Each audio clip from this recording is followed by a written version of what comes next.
याद है दोस्तों, हम लोग के बचपन के दिनों में जब कभी तेज़ बारिशें होती थी तो हम लोग बिना मतलब के जानबूझकर हाथ में छाते लेकर इधर उधर घूमा करते थे।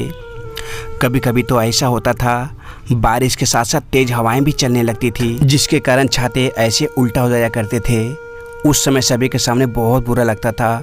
फिर हम लोग भीगते हुए घर आया करते थे।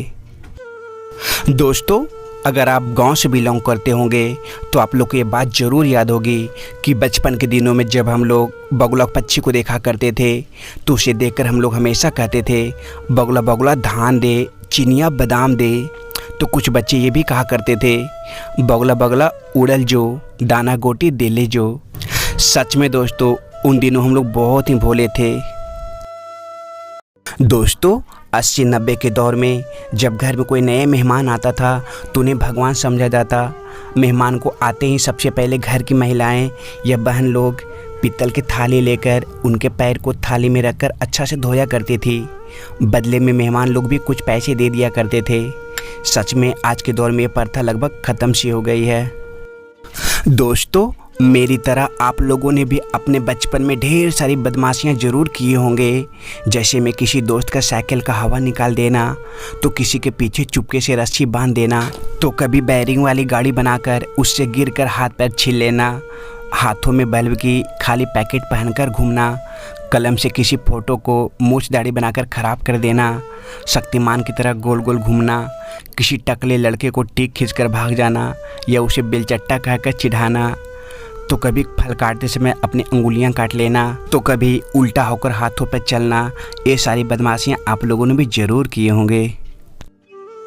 बचपन में जब हम लोग पढ़ा करते थे तो उस समय हम लोगों को सभी विषय पढ़ना अच्छा लगता था, लेकिन संस्कृत सबसे बोरिंग सब्जेक्ट लगा करती थी, क्योंकि इसमें ऐसे ऐसे शब्द आते थे जो अच्छा से हम लोग बोल भी नहीं पाते।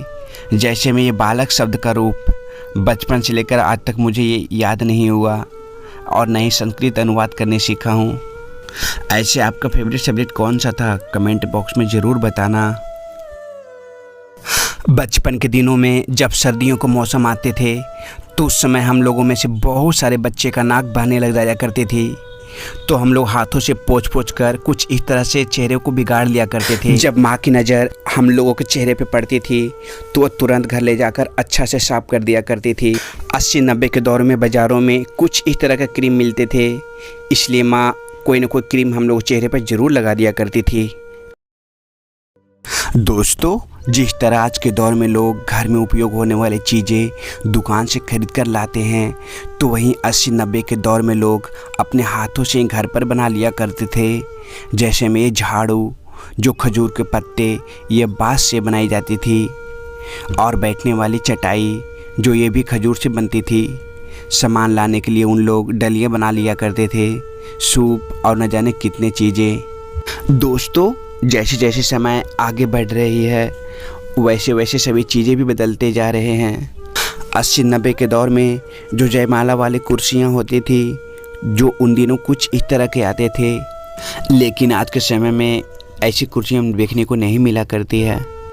साथ ही 90 के दौर में कुछ इस तरह के बिजली वाले सामान मिलते थे, वो पुरानी बोर्ड, बल्ब, रेगुलेटर, सॉकेट और ये पुराने हीटर। साथ ही उन दिनों चीनी मिट्टी से बनी एक फ्यूज भी आते थे, जिसमें एक पतली सी तार जोड़ना पड़ता था। जब कभी ज़्यादा वोल्टेज आती थी तो इसमें लगे तार कट जाते थे, यानी फ्यूज हो जाती थी, तो फिर से इसे खोलकर हम लोग जोड़ दिया करते थे।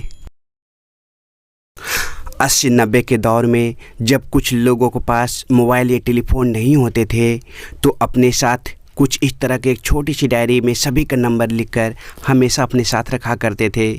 जब ज़रूरत पड़ती थी तो इससे ही नंबर देकर कहीं कॉल किया करते थे। और आप लोग को याद है, हम लोग अपने बचपन में कुछ ले या न ले, लेकिन गर्मियों के मौसम में बर्फ़ हमेशा खरीद कर खाया करते थे। बर्फ़ का ठेले देखते ही माँ या दादी से खरीदने की जिद कर दिया करते।